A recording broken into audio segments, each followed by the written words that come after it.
Derby de la Côte d'Azur à Louis II entre Monaco 19e et Nice 8e. L'occasion de voir sur les bancs respectifs Thierry Henry et Patrick Vieira, champion du monde 98 et ancien partenaire à Arsenal.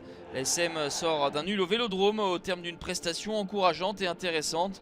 En revanche, Henry ne pourra pas utiliser cette fois-ci Fabregas, Naldo et Ballo-Touré, les recrues du mercato hivernal, puisqu'ils ne faisaient pas encore partie de l'effectif au moment initial de la 17e journée. Henry aligne une attaque composée de Golovin, Silla et Rony Lopez. C'est justement le Portugais qui va être virevoltant en début de rencontre.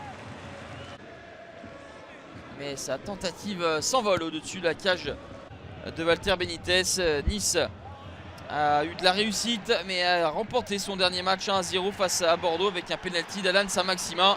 C'est ce même Alan Saint-Maximin qui va fausser compagnie au défenseur monégasque pour ouvrir le score. Et ce à la demi-heure de jeu, 5e réalisation pour Alan Saint-Maximin. Bien mis sur orbite par Tamézé. Il profite surtout de la mauvaise lecture et interprétation de la trajectoire du ballon de Jemerson pour ensuite fixer et battre Diego Benaglio.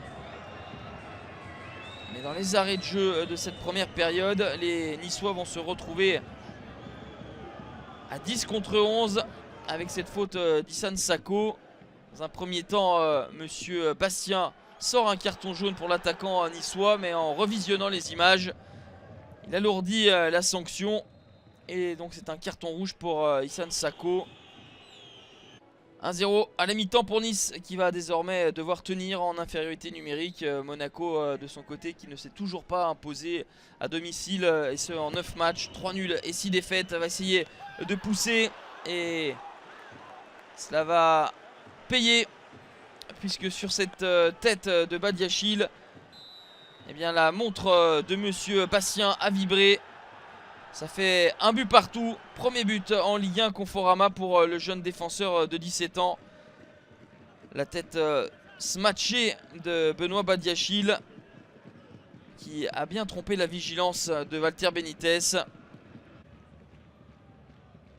Nice est dans le dur. Monaco beaucoup plus haut dans le pressing et dans ses récupérations. Dante n'arrive pas à dégager la frappe lointaine sur laquelle Walter Benitez se couche bien. Et Nice qui n'a pas beaucoup eu le loisir de visiter la surface de réparation à la moitié de terrain monégasque en deuxième mi-temps va obtenir un penalty suite à ce rush de Youssef Attal. Saint-Maximin face à Benaglio. Le penalty avait été transformé face à Bordeaux quelques jours plus tôt. Cette fois-ci il est en échec. Alan Saint-Maximin, lui qui a porté le maillot monégasque. Diego Benaglio a bien anticipé. Et pour l'instant on en reste à un but partout. Monaco va avoir une balle de match également. La frappe enroulée de Falcao, entrée en cours de jeu, semblait cadrée.